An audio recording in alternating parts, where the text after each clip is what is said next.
नमस्कार, आप देख रहे हैं आज तक। आपके साथ मैं हूं सईद अंसारी।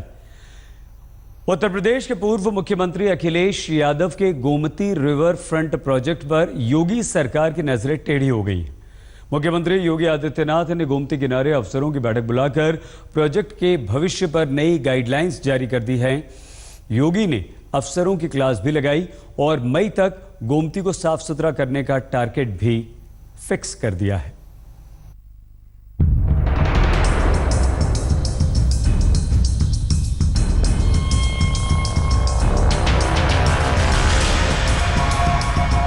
जिस गोमती रिवर फ्रंट को अखिलेश सरकार अपनी कामयाबी की फहरिस्त में ऊपर बता रही थी, उस पर योगी आदित्यनाथ ने उंगलियां उठा दी हैं। सोमवार को योगी कुछ सीनियर मंत्रियों के साथ गोमती किनारे पहुंचे और इस पूरी परियोजना का ऑन स्पॉट मूल्यांकन शुरू कर दिया।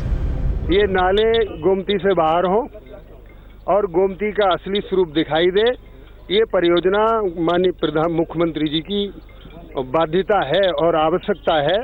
गंगा मैया निर्मल और स्वच्छ हो, सहायक नदियां जितनी हैं वो सब साफ सुथरी दिखाई। तस्वीरों से आप समझ रहे होंगे कि गोमती की खूबसूरती में चार चांद लगाने वाली इस परियोजना का योगी ने किस कदर पोस्टमार्टम किया। एक एक कर अफसरों की परेड कराई गई, उसमें एक एक डिटेल ली गई। योगी ने पूछा, गोमती का पानी इतना गंदा क्यों है? क्या सारे पैसे पत्थरों में ही लगा दिए? प्रोजेक्ट की लागत ज्यादा क्यों रखी गई? 3 मीटर खुदाई हुई तो मिट्टी कहाँ गई?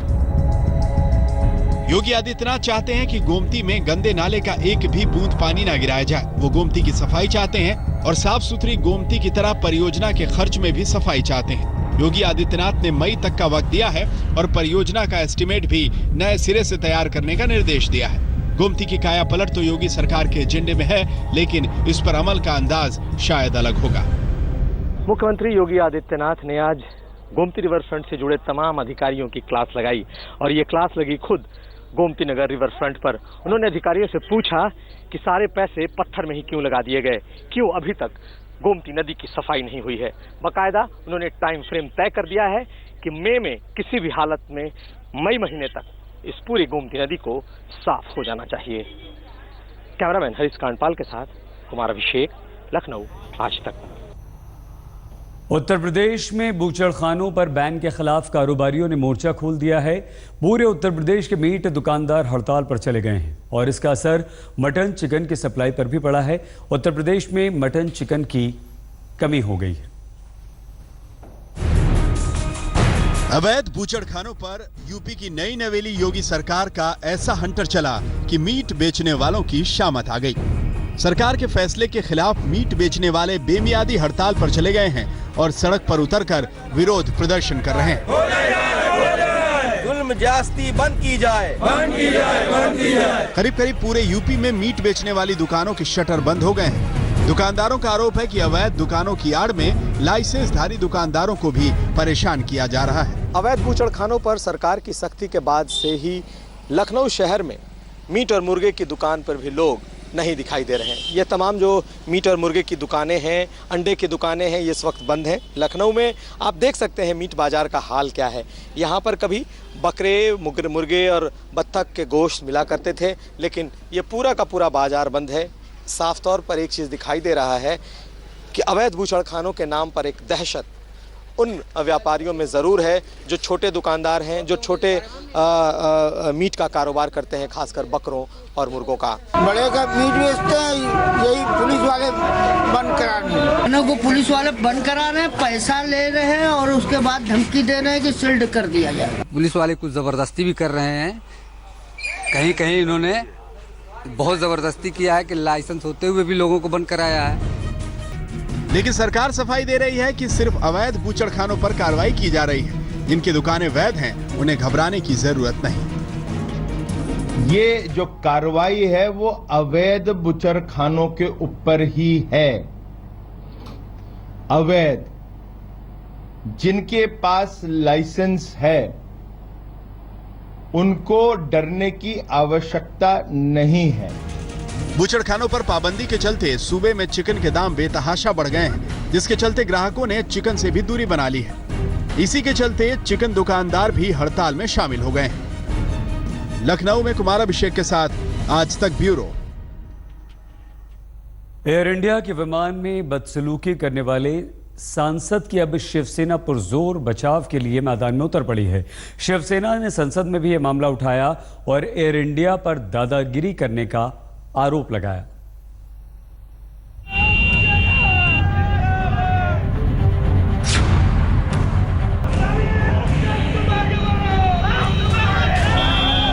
ये तस्वीरें उस्मानाबाद की हैं। एयर इंडिया की फ्लाइट में कर्मचारी को चप्पल से पीटने के आरोपी शिवसेना सांसद रविंद्र गायकवाड़ का ये इलाका है। विमान कंपनियों ने सांसद का बहिष्कार किया तो गायकवाड़ ने अपने इलाके में विरोध की ताकत दिखाई।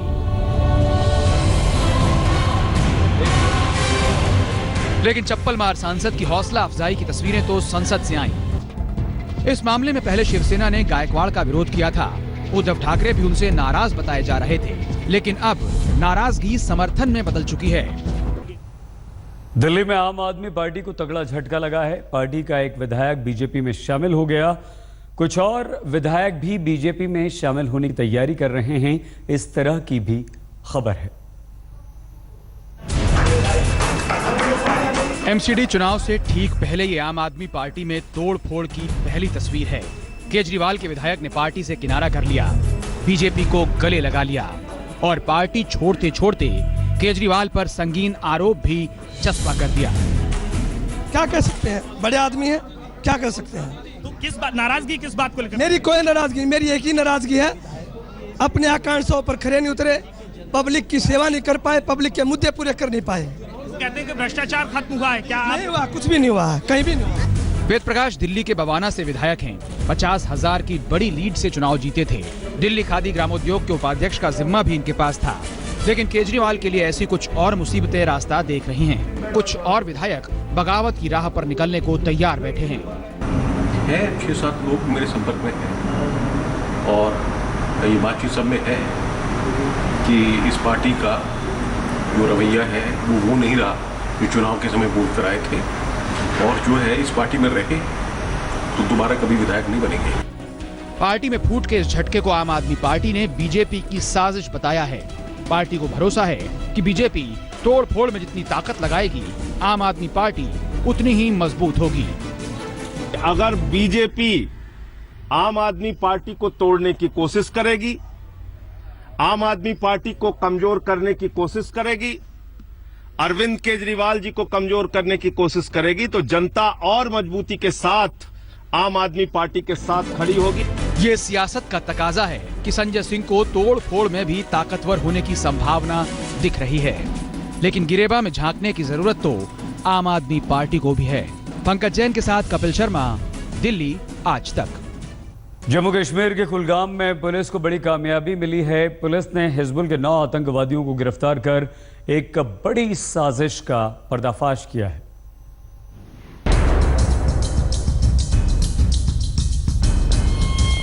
ये घाटी में आतंकी साजिश को नेस्तनाबूद करने वाली एक और कामयाबी है, जिसे जम्मू कश्मीर पुलिस ने अंजाम दिया है।